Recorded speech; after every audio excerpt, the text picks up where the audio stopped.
Welcome to our second lecture covering Chapter 7 of our textbook. In this chapter, we're talking about how to legally select employees. During the first half of during the first lecture, we talked about employee selection and many of the legal issues that can come up in such a circumstance. Let me go ahead and, oops, wait a second, wrong button there.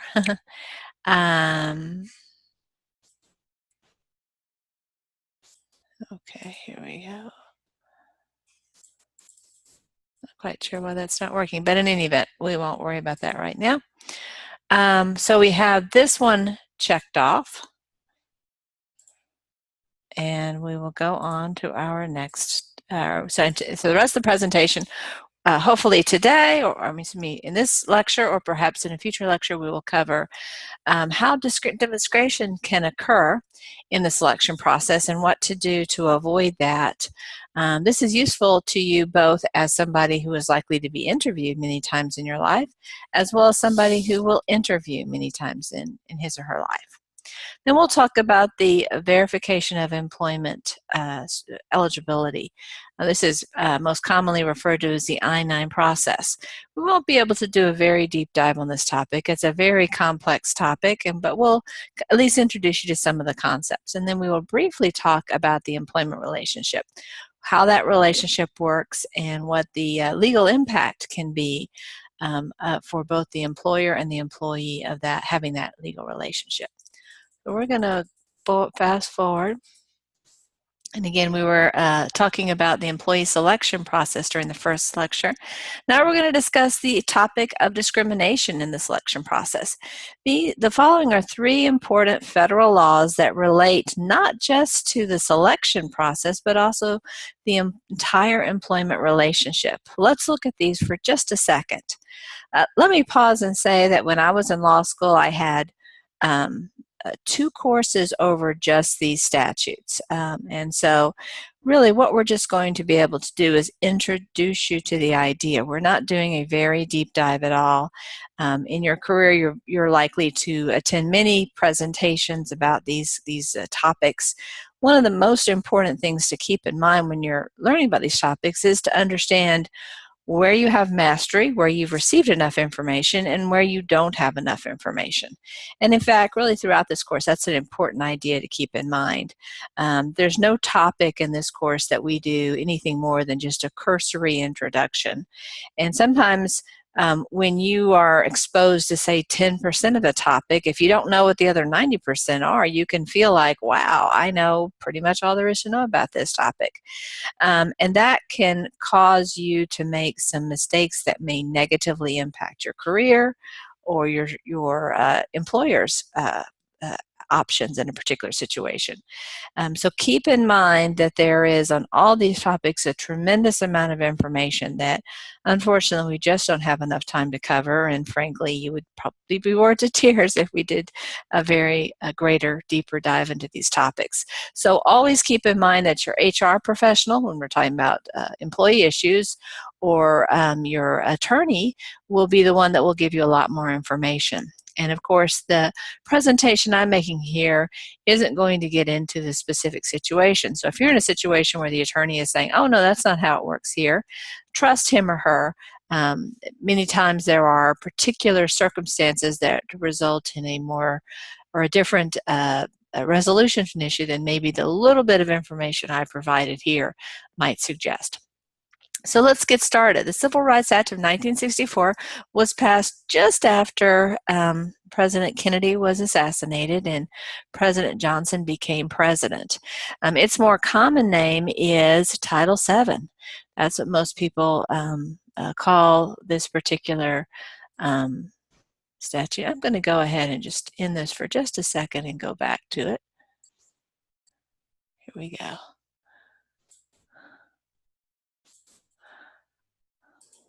Much better. Okay.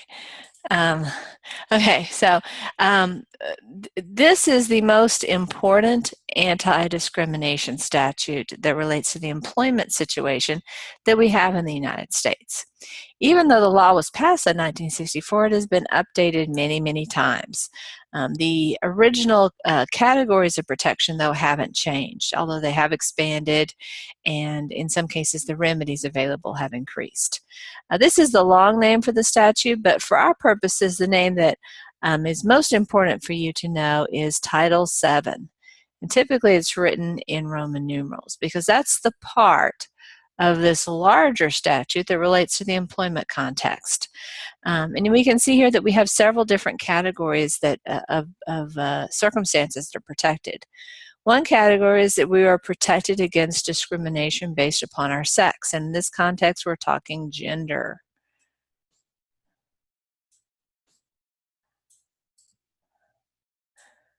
We also are protected based upon our national origin. This is a fairly broad term. It is not only about the country in which we were born. Let me give you some examples. Let's say that I was born in France and then I moved to the United States. My employer finds out that I was born in France and that maybe I lived a significant period of my time in France. And he or she doesn't like French people and treats me adversely as a result of this fact. Well, my national origin is French, and I am protected because of my national origin. Let me give you another scenario, though. Let's imagine that I was born in the United States. I lived my entire life in the United States, and I happen to have ancestors from 100 years ago, maybe even longer ago than that, who were from France. I don't speak French. I don't particularly like French food. I don't have any particular cultural ties to France, but it is true that, genetically some of my ancestors were French men and French women. Then under those circumstances, my national origin is also French. So it can be me personally, or it can be my ancestors. When we talk about me personally, going back to the example in which I was born in France, it may be that my parents were both from Mexico originally, and so I may not have any genetic connections to the French people from, say, 1900 or something. All of my connections might be to the Latin world in terms of genes, but my national origin then under those circumstances would be French and Mexican. It's common for people to have more than one national origin. Most of us do, especially if we aren't Native Americans, because in most cases our ancestors came from more than one country. So just because a person is claiming this national origin doesn't mean they can't have another national origin. And that is a protected category. Many times people want to kind of connect national origin with race. And certainly there are some connections. For example, virtually every nation we associate with a particular race. Going back to my example of French or people from France, those individuals we think of many times as being Caucasian or white, although there are many people who have ties to France who are African or who are from a different part of the world. So certainly Vietnamese people sometimes have a tie to France. So there's lots of different races that could be connected to a particular national origin. Then there are some countries that are ethnically and racially diverse. And in those cases, for example, the United States, we have people here from all over the world. And so therefore, our national origin, American, reflects people of all different kinds of races. So sometimes national origin has some connection to race and sometimes it doesn't. So you could imagine a circumstance in which you had a Caucasian person who just doesn't like French people, who wants to discriminate against that French person who also happens to be a Caucasian. Well, in that situation, we wouldn't have a race claim because the person isn't objecting to the French person because of his or her race, but instead because of his or her national origin. So again, national origin is a little bit different than race, but there's certainly some connections. I would say national origin in the United States is most commonly used with respect to Hispanic, Latino, Latina people who think that they have been subject to discrimination on that basis. Lots of different terms that different groups prefer, individuals prefer. Generally speaking, Being a Latino or a Latina is not considered, at least the EOC doesn't consider it, a racial category, but they would be more likely to call that person, indicating that they felt that they were discriminated against based upon their national origin. Now we know in the Hispanic community there are people who identify as Afro-Hispanic, perhaps people from the Dominican Republic. There are people who identify as native peoples who are also Hispanic. For example, people in Central America, in many cases, have a strong tie to indigenous peoples there.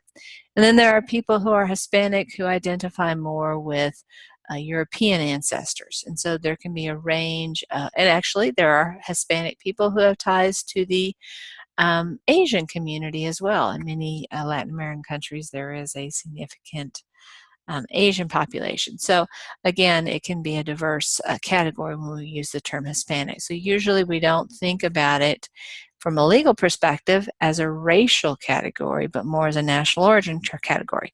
Obviously, individuals may view it in a different way, and certainly people should view themselves as they think is most appropriate and they're most comfortable with, but from a legal standpoint, we would consider it a national origin issue.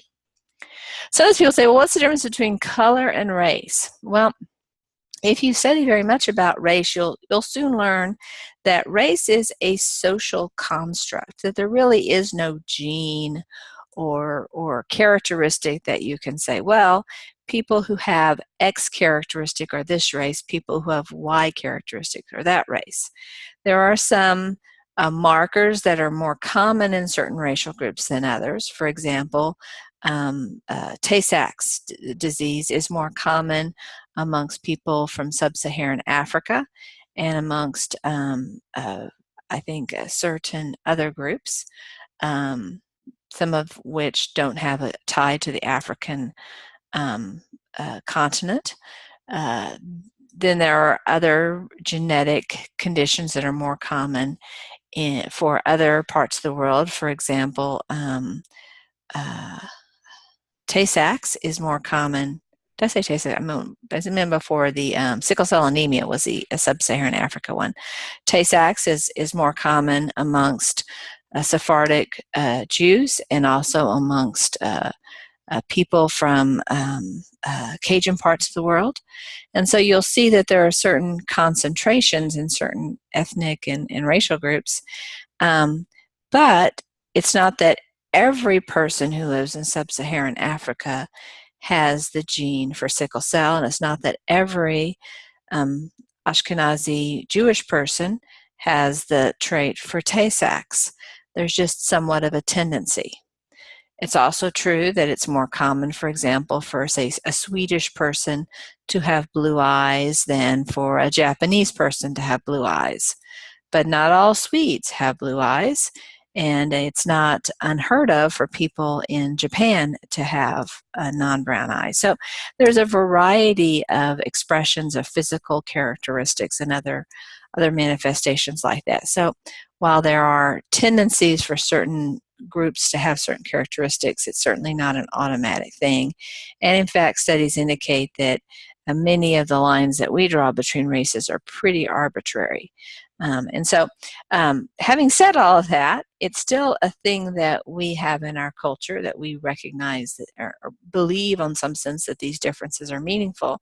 And in many ways, we consider them meaningful not so much because of the genetics, but because of the culture. People who are raised in a particular race usually are tied to a particular culture or cultures. So if I'm African American, there may be religious or language traditions or cultural traditions that are very important and powerful for me because of my connection to that community. It's not just the fact that I happen to have these particular genes that cause me to have a darker skin tone or other characteristics associated with people from the African continent.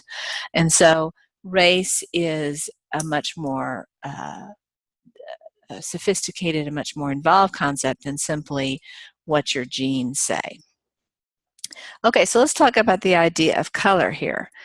Color, you might think, well, that's the same thing as race, but and it certainly is closely tied to race. But imagine for a second that there was a supervisor who's an African American, and he manages a team of workers, some of whom are also African American. The supervisor prefers, or seems to be preferring, lighter skinned African Americans to darker skinned African Americans. The supervisor and all of these workers that are being considered here all agree that they are all African Americans. But the fact that at least the darker skinned African Americans think that they are being subject to discrimination because of their darker skin, they wouldn't really have a claim of racial discrimination, but they potentially could have a claim of color discrimination if they could prove that allegation. It could be that that supervisor really isn't African American. Let's change up the story a little bit. Let's say that he's Caucasian. He seems to have a good working relationship with many of his African American colleagues and subordinates, but when the African American has darker skin, he seems to be less inclined to give promotions or give raises or things like that. So we can see color discrimination within a racial group, and also when more than one racial group is interacting. And so this is something that we see, and of course in all these characteristics, we see discrimination going both ways. We think about sex discrimination being about discrimination against women, but it can just as easily be discrimination against men. We think about race discrimination as being discrimination against African Americans and Asian Americans, but it can also be against Caucasians.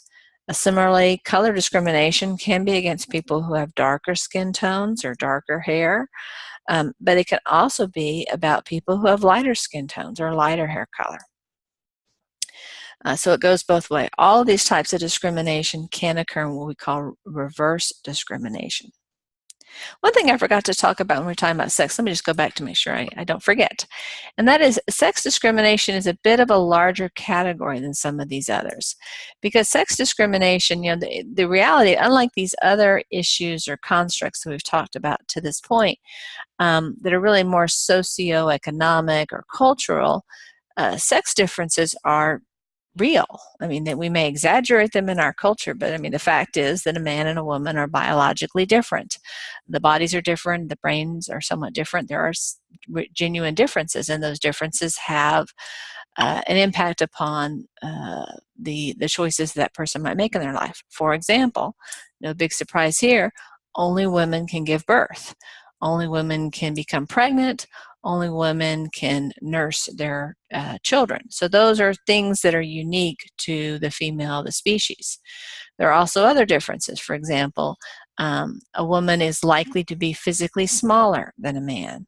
A woman, the shape of her body is going to be different than a man, so she will not be able to wear exactly the same type of clothes, or at least they won't fit the same way that clothes that were cut for a male physique would fit.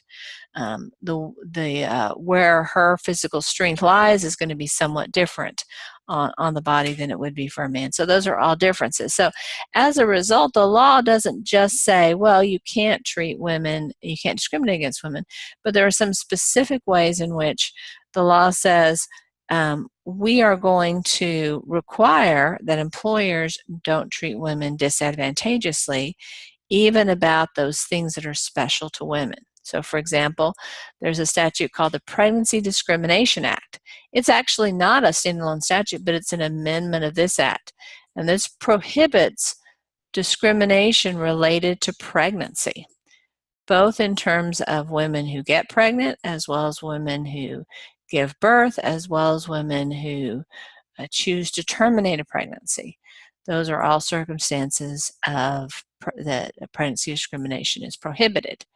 This particular statute, though, this amendment to the Civil Rights Act of 1964, happened a pretty long time ago.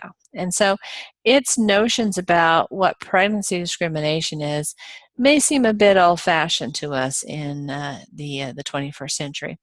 We'll talk more about additional pregnancy protections that are available to individuals now that weren't initially available under the Civil Rights Act of 1964. the pregnancy discriminations under this statute just aren't as generous as we'll see under the Family and Medical Leave Act as we go forward. Okay, so we've talked about sex discrimination, national origin discrimination, color discrimination, and race discrimination. And when I present this lecture in other classes, I invariably will have students be surprised to know that sexual orientation is not a protected class under the law. There is no federal protection against sexual orientation discrimination. So it is currently completely lawful in Texas, under both Texas law and federal law, for an employer to say, we don't want to hire you because you are a lesbian, or because you are a gay man, or because you are a bisexual person, or because you are a transgender person. None of those things are unlawful in Texas. Some of us may think that that's a good idea or a bad idea. There's lots of policy arguments this way and that way about that, but the bottom line is right now it is not unlawful. The term sex is typically interpreted to mean gender, not having to do with sexual orientation. Now, I say that, though, with a bit of a hesitation, because in the last few years there has been a movement in some of our circuit courts to expand this definition of sex to include sexual orientation. There are several different ways that the courts have gone about doing this. I won't go into the nitty-gritty details of how they've approached that issue. At this point, though, the Fifth Circuit, which is the circuit court that covers the states of Texas, Louisiana, and Mississippi, in other words, where we are, is generally a fairly conservative circuit court, and that court has not yet expanded the definition of sex within the meaning of Title VII to include sexual orientation. I don't expect that it will, at least not any time in the near future. It is true, though, that the U.S. Supreme Court at some point could take up a case and interpret that particular term in a broad way that would include sexual orientation. We just don't know what the future holds, and so there is the possibility that sex could eventually be broadened to include sexual orientation. Currently, the EEOC, the Equal Employment Opportunity Commission, has taken that position at times. Under President Obama's administration, that was the interpretation that they had taken on that particular issue. Okay, so we've talked about sex discrimination, national origin discrimination, color, and race. Let's talk a little bit about religion. Religion is also a protected category. It's a little bit different than the other ones that we've talked about, even though we've said how national origin, color, and race are social constructs. There is at least some biology or at least some geography associated with these concepts. Obviously, the idea of religion isn't tied to a person's DNA, or at least most religions don't have an ethnic component to it. A person can be, say, of the Christian religion, no matter what part of the globe he or she is from, what his color or race or sex might be. And that's true for the vast, vast majority of religions, that it's not tied to a particular national origin or ethnicity. Now, it's also true to say that there are certain nations that have a higher percentage of people of this religion versus that religion, and so many times it's a pretty good predictor of what your religion might be. For example, if you were to live in Saudi Arabia, I'm sure the vast majority of people who live there are Muslims. If you were to have been born in Lebanon, there's probably about a 50% chance that you are a Christian, and there's a 50% chance that you're a Muslim. If you were born in Israel, there's about a 90% chance that you're Jewish and about a 10% chance that you're a Palestinian, and or actually maybe somewhat smaller than that. But and then there's within that community, there's about a 10% chance if you're Palestinian that you're a Christian, and about 90% chance that you are a Muslim. So it just so happens that religion does oftentimes relate to one's national origin to some degree, but that's just a kind of a matter or accident of history. So let's talk about what are the protections that we have to be free from religious discrimination. This is the first one of our protections that really a twofold protection. The first part of the protection is the same protection we have for sex, national origin, color, and race, and that is that we are entitled to be free from discrimination based upon our religion. So let's say that I am a Hindu and I go to a place of employment and I apply for the job, and because of the clothes I'm wearing, or my name, or something along those lines, the employer identifies me as a Hindu. And he says to me, "We don't hire Hindus here. We don't want you here. Go away." Well, obviously, under those circumstances, I've been discriminated against because of my religion. That's a very clear violation of the Civil Rights Act of 1964. And that would be true no matter what religion I happen to ascribe to. It would even be true if I were being not hired or fired because I'm an atheist or an agnostic. Or it could be an informal religion, one that I've developed on my own, that it doesn't have any kind of official recognition by anybody. So the definition of religion is fairly broad, and it applies and protects us all from discrimination based upon our particular religious beliefs. But there's a second protection that applies to religion that doesn't apply to any of the previous ones that we've talked about. And that is the idea that we are entitled to reasonable accommodation of our religious beliefs. If we go back in history, there's been lots of times where people have been discriminated against because of their religion. Think about the Crusades. Think about what happened during the Great Inquisition. Think about what happened in Nazi Germany. And of course, all the pogroms in Eastern Europe and in other locations. Virtually every place on the planet has had times where people of various religions have picked upon people of other religions. And it happens across lots of different religious groups. Seem like the ones I just gave had to do with Christians picking on other people, but certainly other religions have picked on people as well. But nowadays, it's probably not as common in the United States to see that, although it certainly still happens. Most of the religious discrimination cases that we see these days are of the second variety, the one I'm about to touch on.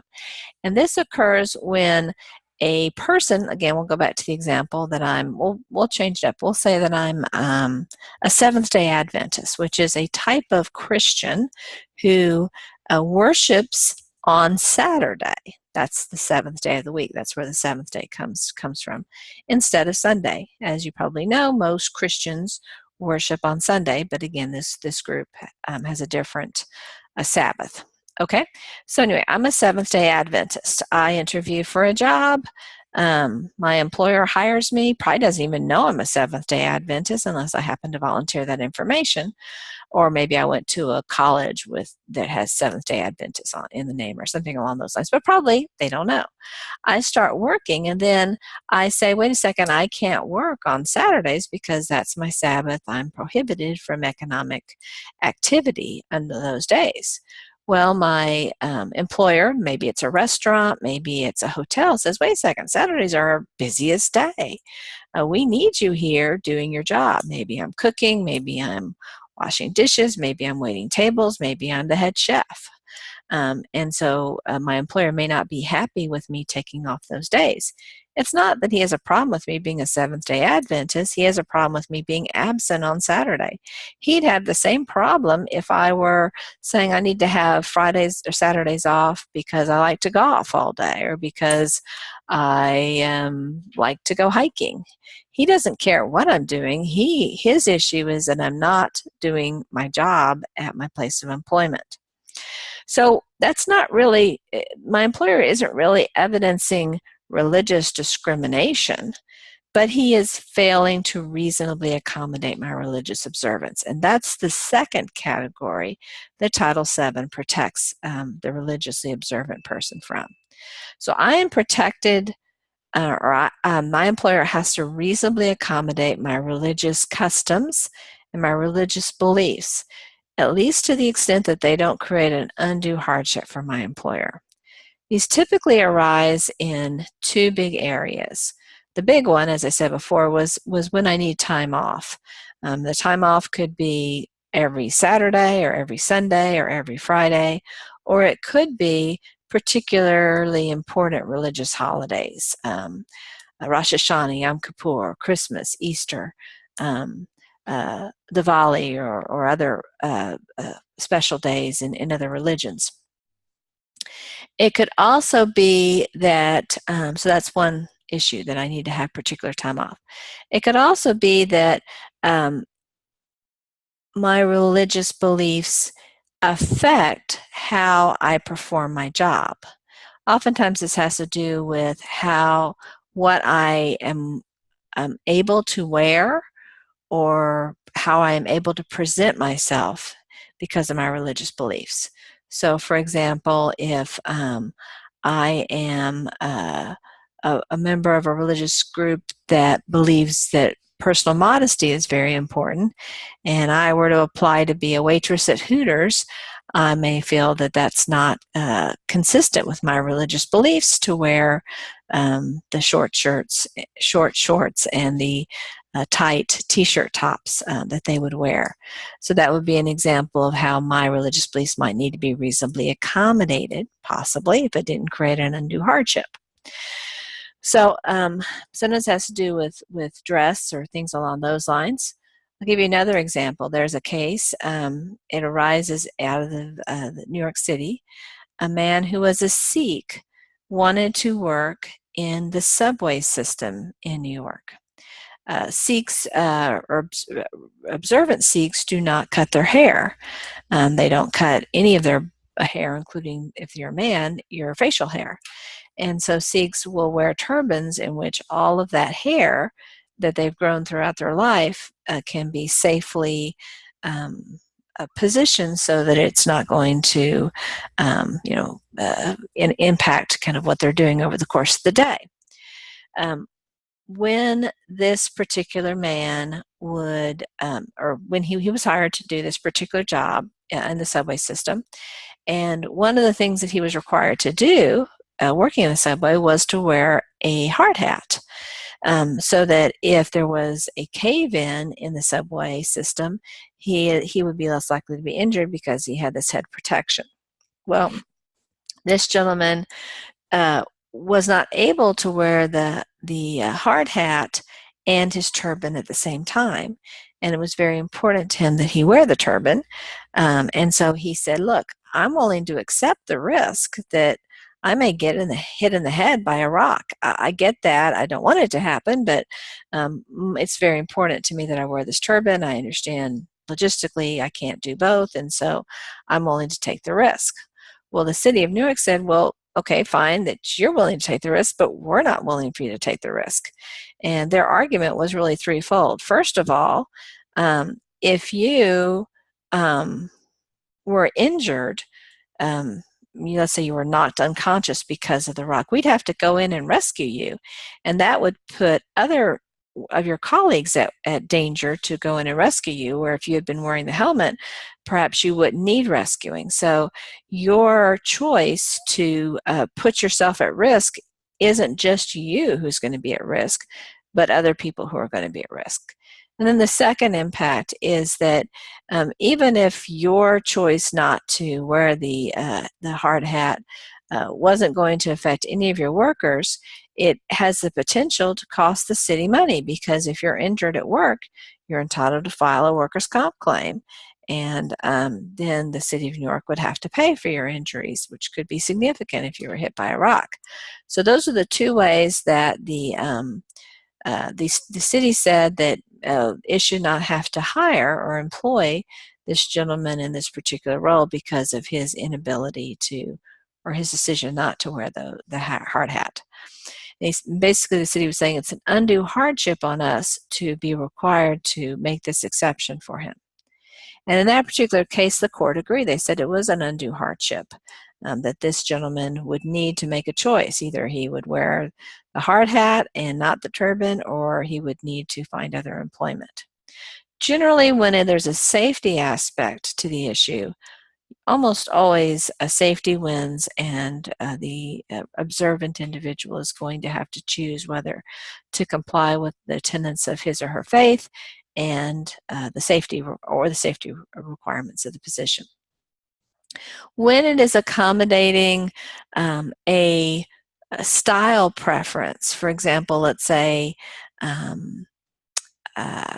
a department store likes to have its employees wear the latest trendy styles, but this person who's working there wears a very conservative style of dress to reflect her culture. And again, not so much culture, because culture isn't subject to reasonable accommodation, but this is tied to the religion. She does not want to have her hair visible. She does not want to have anything below her neck visible. She wants to wear long sleeves. And so she isn't able to wear the trendy clothes that the retailer wants to do, but she can do all the other functions of her job just like anyone else in the store. She can persuade people to buy the stuff and all that kind of stuff. In that circumstance, then probably the um, uh, uh, employer is going to be required to accept the reasonable accommodation of allowing the retail clerk to wear the clothes that she wants to wear. Because of her religious beliefs. So sometimes the employer wins, sometimes the employee wins. This is a really, really fact-specific situation. My advice to you would be, if you are going to turn down the request of an employee who is citing a religious reason for the request, to run that by an attorney or at least an HR professional before you say no. Obviously, if you're going to say yes, there's not going to be a problem, but be sure before you do anything else that you get some guidance, because it's a very complex subject area. Sometimes it comes up that people will say, well, you gave Teresa here a break. You let her take her Saturdays off. How come I can't have my Saturdays off? I'm not going to church or my religious service. I'm going to go watch the Cowboys or something. Well, or I guess it would be the Cowboys. We'll say I'm going to watch a college team play. Well, there is no duty. There is no duty to reasonably accommodate my interest in college football. So it's fine in that sense to treat the religiously observant person in a way better than people who are not choosing to follow the religious beliefs or any particular religious beliefs. And in fact, not only can employers do that, but employers in many cases must do that. So that's an overview about how, very briefly, about how the Civil Rights Act of 1964 works. The one that we haven't touched base on, and I don't think I have a slide on it, I don't, is harassment. Any of these categories can result in harassment. We think about sexual harassment as being the big category of harassment, but it is by no means the only category of harassment. We can be harassed because of our national origin. Maybe someone might tell, French jokes. I happen to have some French ancestors, and my husband has a favorite joke about French people. I'm not going to share it with you, but it doesn't offend me. But I could imagine that it could be offensive to somebody who is maybe more French than I am. Also, there can be jokes and offensive things that happen with respect to color and race. For example, there have been cases where employees have left nooses on the desks of African American employees, obviously a great source of intimidation under those circumstances. And so we can have racial harassment. We can have harassment based upon religion. People call this sometimes, unfortunately, happens with Muslims and Jewish people, where they are treated negatively simply because of their religious beliefs. So you can have any type of harassment. There are two categories that we talk about with respect to sex harassment. The first is what we call hostile environment. This is the type that can apply to sex situations, sexual harassment situations, and all the other categories. This is when the workplace becomes so hostile towards somebody because of their particular circumstance. In other words, because they're a woman, or because they're Hispanic, or because they are darker tone with respect to skin color, or because they're African American, or because they're Muslim, or whatever the particular item is. It's become so hostile that it very significantly impacts their ability to work in that environment. We call that hostile working environment. The other type of harassment only applies to sex harassment. So this one applies to all the different categories, but the next one is just going to apply to sex discrimination, sex harassment.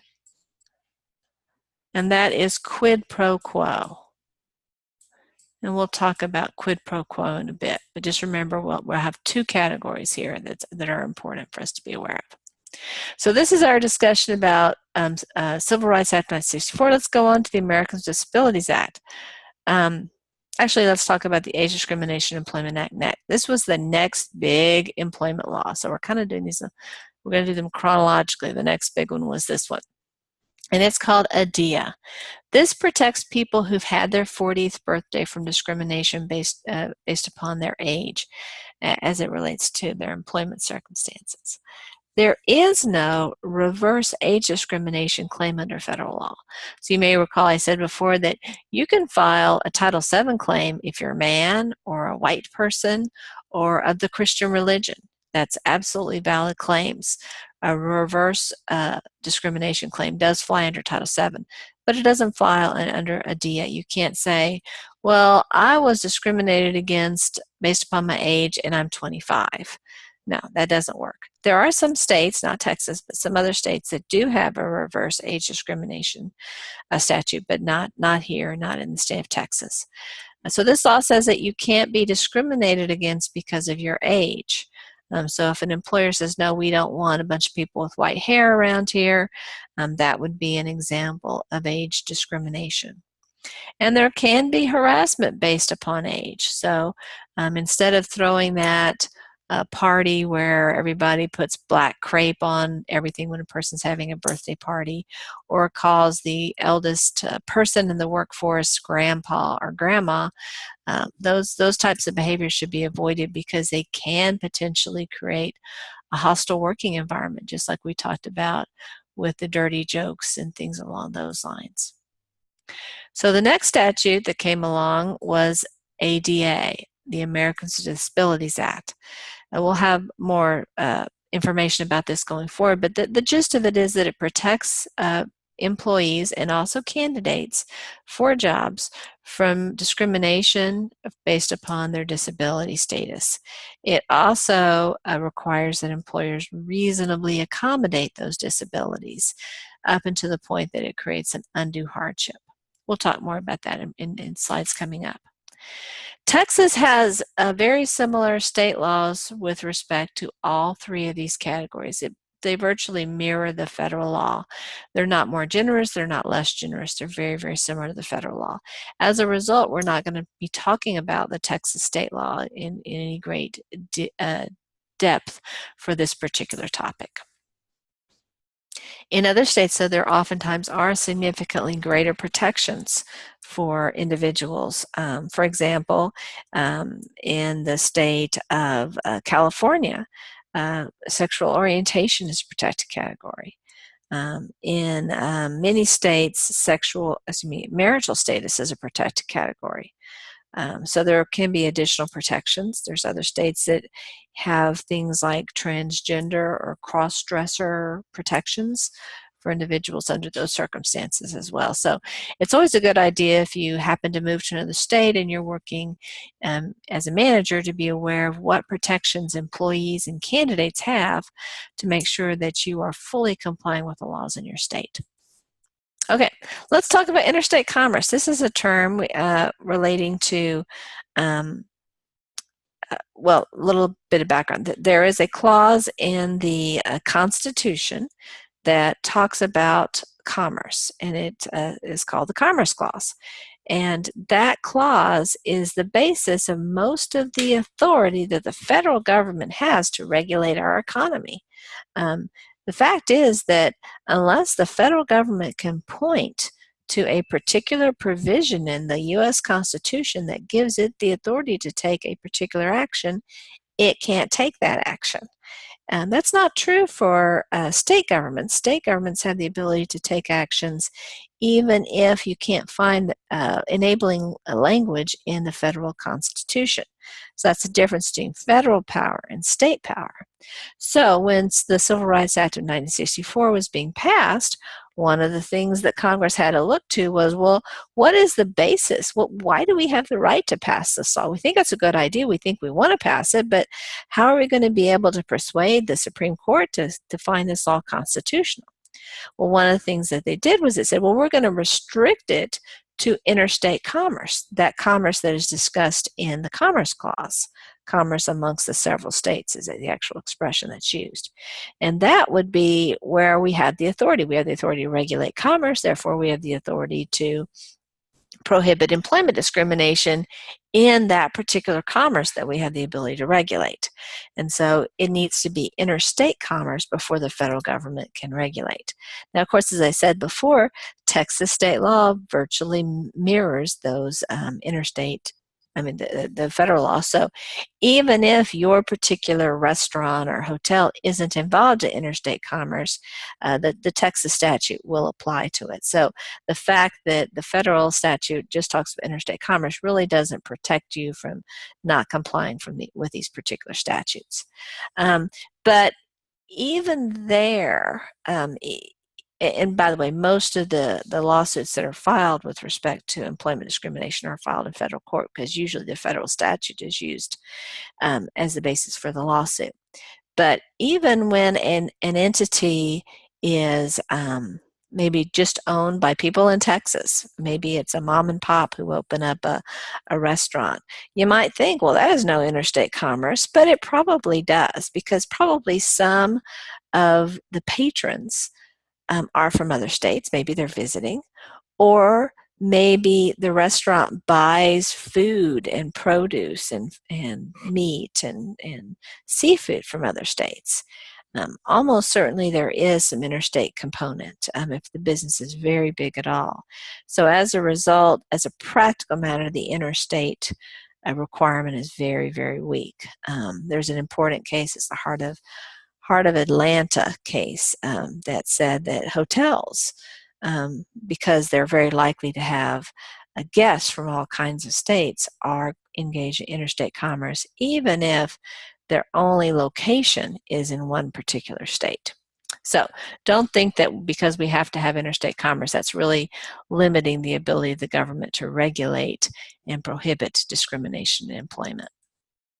Let's talk about affirmative action.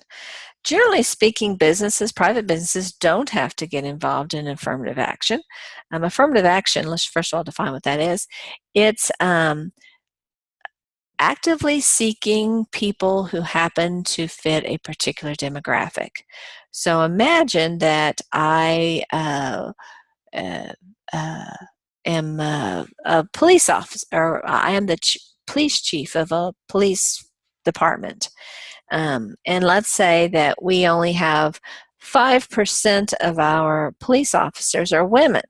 We might decide that we want to recruit more women. We'd like to get up to a higher percentage of police officers being women. And so we might seek out women as potential candidates. So we might go to, say, to Texas Women's University and actively recruit there to find qualified individuals who also happen to be women. Now, when we do affirmative action, we are just seeking more candidates from a particular category. It doesn't mean that we are lowering our standards, or that we are going to hire unqualified women, or that we are going to hire women who are less qualified than some of our male candidates. It's more about finding candidates than whom we're actually going to select. And so that's what affirmative action is around. Sometimes the federal government forces private entities to engage in affirmative action. I say force, that sounds like a gun is being held to someone's head, but requires maybe would be the better way of saying that. But most private businesses don't have to do that. So how do you know whether you're in a business that has to engage in affirmative action versus a business that doesn't? Well, it's really the choice of the business. If the business wants to contract with the federal government to a certain degree, and it's really a relatively small amount of contract work, then they have to agree to perform certain affirmative action steps, and they also have to keep a pretty significant amount of documentation and records. As a result, many employers choose not to contract with the federal government.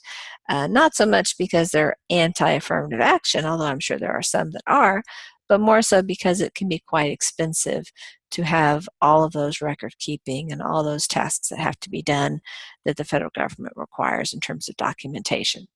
So you don't ever have to do affirmative action if you're a private employer, but again, if you want to have the federal government and sometimes even state or local governments as your clients, you will have to make a decision about whether that's in your interest or not. Okay, so now we're going to talk about, we've talked about the Civil Rights Act of 1964. We'll talk about the sexual harassment idea a little bit later. Now we're going to switch to talking about the Americans with Disabilities Act. So there are three categories of individuals who are protected by the Americans with Disabilities Act. The first category are people who have a mental or physical impairment that substantially limits a major life activity. That's the first category. We might call this group of people the disabled people. This is by far the largest category that are affected by the ADA. I would say probably 97%, if not more, fall into this category. But there's two other categories we need to be aware of. One is our people who have a record of a disability. And here we're talking about somebody who is not currently disabled, but they are known to have had a disability. One example that sometimes comes up with this is somebody who's had cancer in the past. Many times employers are reluctant to hire that person, even if this person is cancer-free and has no lasting impairments because of the previous cancer diagnosis. The employer might be reluctant to hire this person because sometimes cancer returns. And so the employer might be concerned, well, this person might become cancer-ridden again, and they may have poor attendance or other problems as a result, and I don't want to deal with that. And so even though the person is currently healthy, it's that history that is causing the person not to be selected. Another example of a record of disability that can be important is that, let's say that I had a period of time in my life where I was addicted to drugs or addicted to alcohol. And so I have a record of that disability. Currently, I am not experiencing that disability. Some people who have that disability identify themselves as continuing to have that disability even when they are not symptomatic, because in their opinion there's always that possibility that they might have a relapse. But some people choose to think of themselves as no longer being symptomatic. And so, but whichever definition you happen to prefer, you would still have a record of that disability, and employers might be reluctant to hire you under those circumstances because perhaps they are concerned that you might have a relapse, or perhaps because they think that that having that particular medical issue is a sign of a poor character or something along those lines. Obviously, it's a medical condition. That's an antiquated view of that, but still some people view those conditions in that light. So a person who is not currently having a disability, but who is negatively impacted because of that history, is also protected by the Americans with Disabilities Act. And finally, there are sometimes people who have never been disabled, but they are viewed as being disabled incorrectly. An example of that could be, let's say that I am a gay man and maybe I'm married or have a significant relationship with another gay man who has AIDS. I don't have AIDS. I've never had AIDS. I don't have HIV. I've never had HIV. But it might be that my employer assumes that I have it or that I'm going to get it at some point, and they don't want to incur maybe the healthcare costs associated with that. So again, these are the three categories, but certainly where the vast majority of the activity is going to be in this first category. So let's spend a little bit more time talking about really the important one, the meaty one here. So where we're talking about somebody who has a mental or physical impairment. So it could be either, or it can be both. So we're talking about mental health issues as well as physical issues. And of course, many times mental health issues can have a physical component to them. For example, people who have a bipolar disorder may have a chemical imbalance in their brain. Yes, it's stuff that's happening in their brains, but it's also physiological in that certain hormones are not acting as they do in a typical brain. Okay, so we need to have some type of impairment, but an impairment in and of itself is not sufficient to meet the definition of disability under the Americans with Disabilities Act. We also need to have two additional requirements. First, it has to affect a major life activity. And a major life activity is, there's several of them, many of them, this isn't even an exhaustive list, are things like seeing, hearing, talking, walking, working, learning, breathing, taking care of oneself, sitting, standing. So let's say that I am an amputee. The lower half of my right leg was removed, and now I wear a prosthetic device. Well, that would affect my ability to walk or to stand. Now, I might be able to walk or stand very well with my prosthetic device, but we don't consider how I'm able to perform that with my accommodation. The way to consider my disability, if I have one, is what if we took away my prosthetic device? How would I be able to walk or stand then? Probably not very well, and so therefore I would be disabled. Similarly, if let's say I'm hard of hearing, but when I have my hearing aid in, I can hear just fine. Okay, but when I don't have my hearing aid, I have that physical impairment that affects my major life activity of hearing. The only disability, and maybe that's not the right word to use, but the only condition in which we can consider how that person is with their accommodating device is eyeglasses. A person who might have significant vision problems, but once you put glasses on or contacts on that person, they can see normally, then that person is not disabled. But in all other cases, we look to how that person would function without their wheelchair, without their back brace, without their insulin if they're an insulin-dependent diabetic, things along those lines, without their medication if perhaps they are a schizophrenic or something like that. So that's what a major life activity. And then the other thing that we have to consider is it has to substantially limit. So let's imagine that I have a physical impairment in that my big toe on my right foot was amputated. And as a result, I don't walk exactly the way other people do. Maybe the average person could walk 5 or 6 miles a day, but I get pretty tired after 3 or 4 miles a day. And so I just don't have the ability to walk as far because I am missing that toe. It throws one off a little bit in terms of balance, so it ends up being a little bit more difficult to walk. I'm making this up. I know this is true, but let's imagine this is all true. Well, even though I definitely have a physical impairment and it does affect my ability to walk, it probably doesn't substantially limit my ability to walk. So we need to have all three of these things satisfied before I fit under the definition of the Americans with Disabilities Act. Being HIV positive sometimes does not impact a major life activity directly, because a person can be HIV positive and be asymptomatic. They don't have any current impairments, and they may not have any impairments for quite a while or perhaps ever.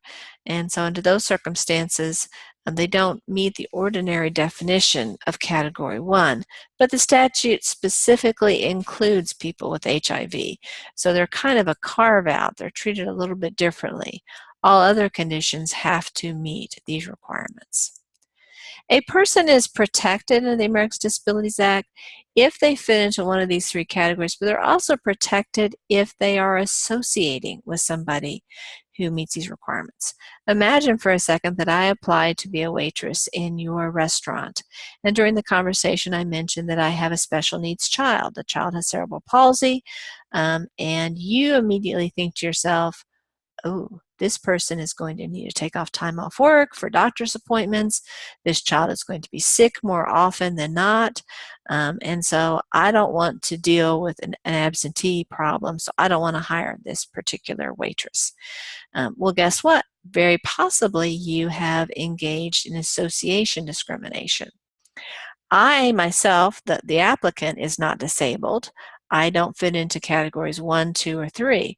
But my child, obviously to whom I am associated with, probably satisfies category 1.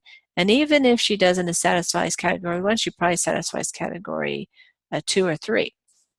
And so you cannot discriminate against me because of my association with that person. Typically, associations are close family relationships, but they can be other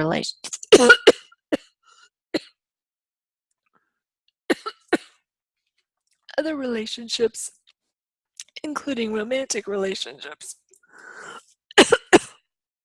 Okay. So, in a similar way to what we have with religion, there are two types of ways that an employer can violate the Americans with Disabilities Act with respect to a person who fits into category 1 or 2 or 3. So this first way applies to all 3 categories and also applies to the association scenario. And this would be when an employer flat out discriminates, says, we don't hire blind people here. We don't like them. We don't hire people with epilepsy here. We don't like them. Just saying no, even if the epileptic person would have no difficulty doing the job, even if the person with AIDS would have no difficulty doing the job. Still, the employer just says, no, we don't like that kind here. That's obviously unlawful no matter what category the person falls into. But that's not typically what happens with disability circumstances. Most of the litigation in this area isn't due to an employer who just is mean and bad and doesn't want to have disabled people around them. Most of the activity is when the employer does not accommodate that particular person's circumstances. So for example, the employer might say, well, we'd be happy to have you work for us, Sally, but your wheelchair just won't fit into the aisles of our hallways, and you won't be able to perform your job responsibilities because of how our building or our rooms are structured, and you wouldn't be able to reach high enough to do the particular tasks you need to do. So we'd like to hire you, but we just aren't able to because our facility isn't designed for somebody in a wheelchair. Well, just like with religious discrimination, employers have the duty to reasonably accommodate candidates, both applicants and current employees who fit into Category 1. They don't have the duty to reasonably accommodate Category 2 people or Category 3 people. They also don't have the duty to accommodate the association people.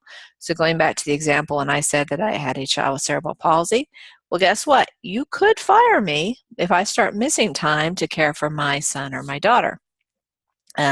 You have no obligation to give me to reasonably accommodate my circumstances. It would be nice if you did. I'm not telling you the law prohibits you from doing so, but you certainly could under those circumstances, but you're not legally required to. So here are some key terms that we need to think about as we consider disabled employees and also applicants.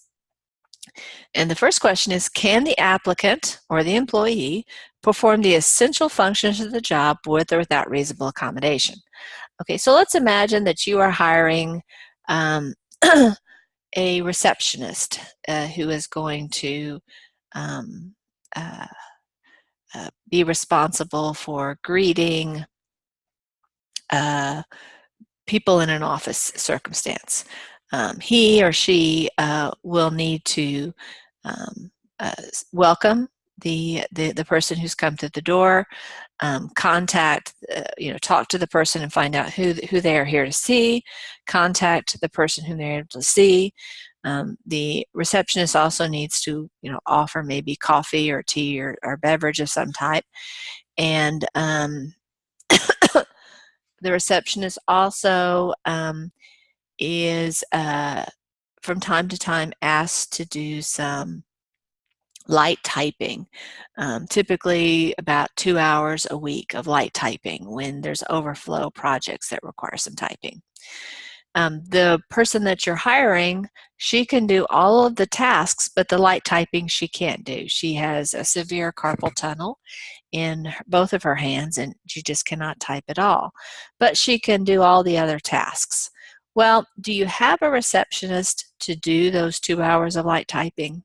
Probably not. You probably have the receptionist there. The essential function of the receptionist is to be in the reception area to greet visitors and to have them get to the right place that they need to go. And so that function of light typing every now and again would not be an essential function. For that reason, performing that duty should not be a factor in whether you hire that person or not hire that person. But let's say there is a part of the job that is an essential function. We'll go back to the receptionist job, greeting customers who are coming into the business or whatever. But there needs to be some reasonable accommodation. For example, your receptionist is going to need a hearing aid because the receptionist is hearing impaired. And so she'll need to hear what the people are saying as they come in so that she can have a conversation with them, find out who they need to see. Now, things like hearing aids, wheelchairs, eyeglasses, those are things that most people who are disabled need outside of the office as well as inside of the office. So if it's a personal appliance that the person needs everywhere, then it's the expectation that that person is going to get that appliance on their own dime.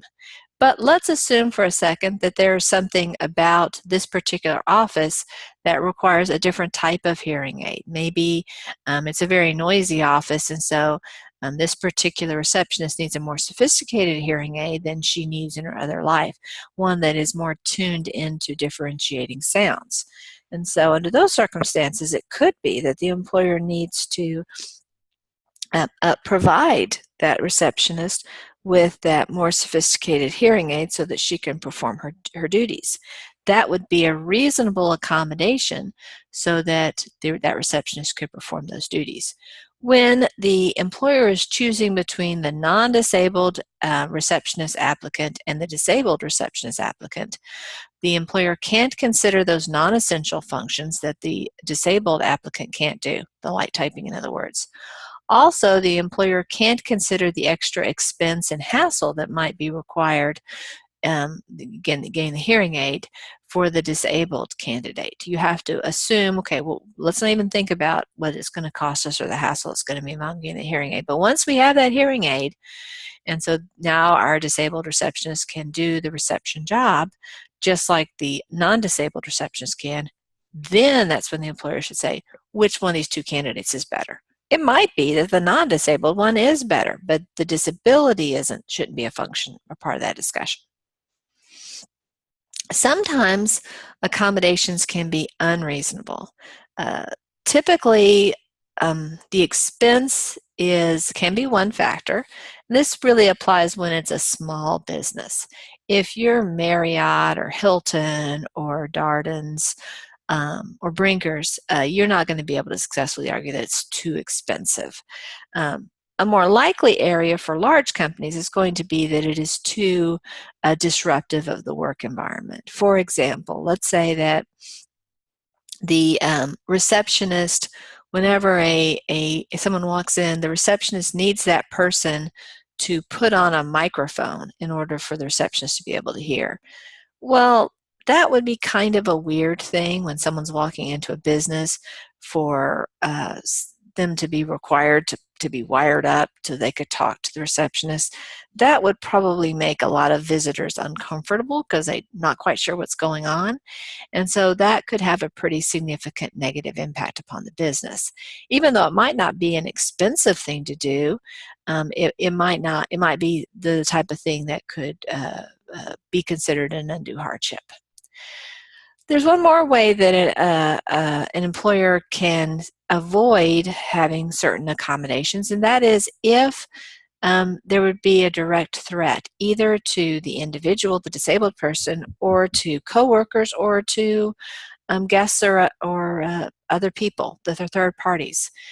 Imagine for a second that you had a person in the kitchen who had epilepsy.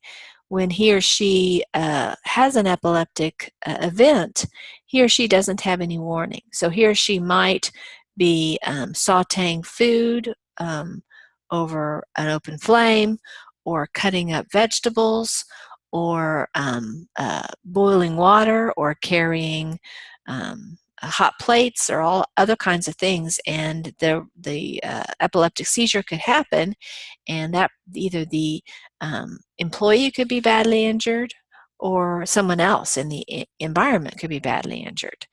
So in that situation, we could see how that condition could cause a direct threat to the safety of others. If that's the case, then sometimes it's a good idea to consider that person working in a different environment. The kitchen might not be the best place for that person. Perhaps being a waiter or waitress would be a better choice under those circumstances. So thinking about different ways to address that particular circumstance can be a good solution. There sometimes can be reasonable accommodations that will reduce the danger, a different way of doing that particular job that might. So being creative can help resolve many of these issues. Again, we're just doing just a very beginning discussion of these topics. Much more can be said. If you think that you have a legal basis for declining a request for accommodation, I encourage you, before you say no, to talk to an attorney or an HR professional to make sure that what you're wanting to do is compliant with the law. Here are some examples of questions that you want to avoid. Obviously, we haven't talked about this yet, but you want to avoid questions, going back to our list of questions here. Here we go. We were talking about this. So you want to avoid questions about gender issues. For example, you don't need to ask people's marital status, their number of children, their plans for having children. Asking questions about who takes care of the children, things like that would not be appropriate. Asking questions about people's national origin, what country are you from, things like that are also inappropriate. It would be inappropriate to ask somebody, well, what languages do you speak, when you don't ask that of other individuals. It might be a wonderful thing. You may be looking for people who, for example, are fluent in Spanish and English, and so you ought to be asking everyone that question. You ought not just be asking people who have a Spanish surname, for example, or who have an accent. Many people who don't have those characteristics may be fluent in Spanish as well. You wouldn't want to ask questions about race, and you wouldn't obviously want to ask questions about religion. With respect to disability, it can be even a challenging thing to avoid, because some of your relatively innocent questions when the person is disabled may raise ADA issues. One thing to keep in mind is many times when you interview a disabled person, it won't be obvious to you that they are in fact disabled. This is especially true if you're talking about a mental health issue. A schizophrenic person or a bipolar person doesn't look different than another person, and so you should work under the assumption that this candidate whom you're interviewing potentially could be disabled, and so you want to make sure all of your questions are compliant. So you don't want to ask if you've ever been hospitalized. You don't want to ask if you're taking any prescription drugs. You don't want to ask about drug addiction or alcoholism treatment. Although you can have a drug screening, drug testing program in effect for new hires or for current employees. You never want to ask if a person has filed a workers' compensation claim. You don't want to ask if they're in good health. All these questions have the potential to identify somebody who is disabled. In addition to avoiding negative questions, you sometimes have to accommodate disabled applicants. Let's say you're opening up a new hotel or restaurant and you're interviewing people, say, in an office that's not very finished. And so there may not be the ramps that will later on make this area handicap accessible. Well, if you have a candidate, for example, who is in a wheelchair, he or she may not be able to get to the place where you had scheduled the interview, and so you might need to adapt, move to a different place so that you can complete that interview. So sometimes it's just a matter of being in a physically more convenient place. Sometimes it might involve having a sign language translator to be able to work with this particular candidate. So it's a good idea to be open to seeing how you would accommodate the applicant for the application process. It's almost never going to be a good idea for you to say, oh, well, I don't want to interview you now if I have to spend all this money. At that point, that's a pretty red flag that you're probably not complying with the Americans with Disabilities Act. So we will talk in the next presentation about our third item on our list. Let me just flip back here to our list of things that we're going to be covering. we've talked about, in our first lecture, we've talked about employee selection. And in this lecture, we talked about discrimination in the selection process. In our next lecture, we'll talk about verification of eligibility to work, and we'll also talk about the employment relationship. As always, if you have questions about these or any other topics, please reach out to me. I am available via email, and you're also welcome to come to my office hours. I look forward to hearing from you. Thank you for your attention today. I hope you have a wonderful day. Bye-bye.